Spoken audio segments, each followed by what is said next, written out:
حقيقة الإعلام لعب دورا وصفته من قبل بأنه فاق ما كان يوجه للإخوان خلال نظام مبارك من اتهامات ومن فزاعات. نعم، وأقولها وأكررها عدة مرات، بل ربما وجهوا للإخوان ما يفوق ما وجه إليه هذه الفضائيات الخاصة من هجوم على نظام مبارك نفسه قبل الثورة، وأكررها عدة مرات. وكان لهذا تأثير، ولكن أيضا كان لأداء الإخوان ولأداء حزب الحرية والعدالة دورا في هذا. وزي ما بيقولوا ما فيش دخان من غير نار، وهذه هي الحقيقة التي يجب أن يعيها الإخوان وحزب الحرية والعدالة، وأعتقد أنه يعونها ويحاولون أن يقومونها بقدر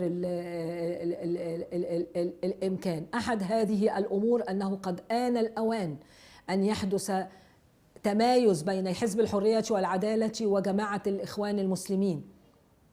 آن الأوان لهذا، ولهذا ربما كرر الدكتور محمد مرسي أكثر من مرة أنه حين سينتخب سيستقيل من حزب الحرية والعدالة ومن جماعة الإخوان والمسلمين، وسيحله المرشد من البيعة عليه. فلماذا لا يبدأ هذا منذ الآن؟ لماذا لا يحدث هذا الآن؟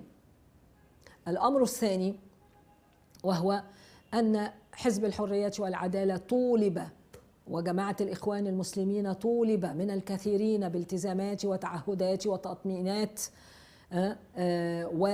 واستمع حزب الحرية والعدالة بصدق إلى هذه المطالب التي جاءت بعد نتائج الجولة الأولى بأكثر مما استمع إليها قبل الجولة الأولى. ويا ليته كان استمع إلى الكثير مما قيل له قبل الجولة الأولى، حتى كان يتفادى كثير من السلبيات التي شابت الحملة الرئاسية للدكتور محمد مرسي، والتي أيقظت وأينعت وساهمت في إعطاء كثير من المبررات للفزاعات التي روجت ضد جماعة الإخوان المسلمين وضد حزب الحرية والعدالة. ولذا نقول الآن أن ما طولب به الإخوان وحزب الحرية والعدالة من التزامات وتطمينات تقدموا بها، ولكن لم يتقدموا بها بالقوة الكافية وبالوضوح الكافي وبالسرعة الكافية، ولم يتخذوا من الإجراءات السريعة التي تجعلها تفوق في تأثيرها ما يروجه شفيق من رشاوى ومن وعود انتخابية هزيلة. هذه لحظة الحركة السريعة والمبادرة، ليس للطمأنة العادية، ولكن لإثبات أن حزب الحرية والعدالة يمكن أن يقدم ممارسة من مرجعية إسلامية فعلا تصدق عليها صفات الديمقراطية والمدنية وغيرها من الأمور، وهو يجتهد في هذا، ولكن هو في حاجة إلى ما هو أكثر من هذا.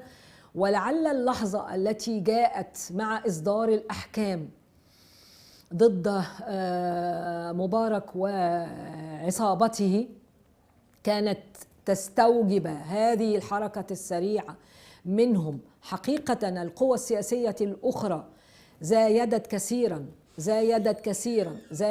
كثيرا، سواء القوى العلمانية أو سواء الكتلة التصويتية التي في الوسط والتي حازت كثيرة. هذه الكتلة التصويتية في المنتصف بين محمد مرسي وبين شفيق رفعت شعار الاصطفاف، ولكن لم يحدث اصطفاف حتى الآن، ولم يحدث تحرك يدفع لهذا الاصطفاف حتى الآن. وهنا الخطورة في هذه اللحظة ويومان، والمعتصمون في ميدان التحرير يجتمعون ويطالبون ويفكرون أننا كنا في ثورة ويجب أن نستكمل الثورة. ولكن ماذا حدث الآن؟ أين هؤلاء القادة المنتخبون من الشارع؟ أين هم باتفاقاتهم من الشارع والميدان؟ نحن في حاجة إلى حركة سريعة للاصطفاف وللضغط على فريق شفيق وأعوانه، وللاستعداد للجولة الثانية إذا اضطررنا إليها، والاستعداد لما بعد الجولة الثانية. ولكن ما هو موجود وللأسف مرة أخرى تفرق في الآراء وتفرق في الجهود وتعدد في المبادرات وعدم وضوح في الرؤية حتى الآن يجمع عليه الجميع.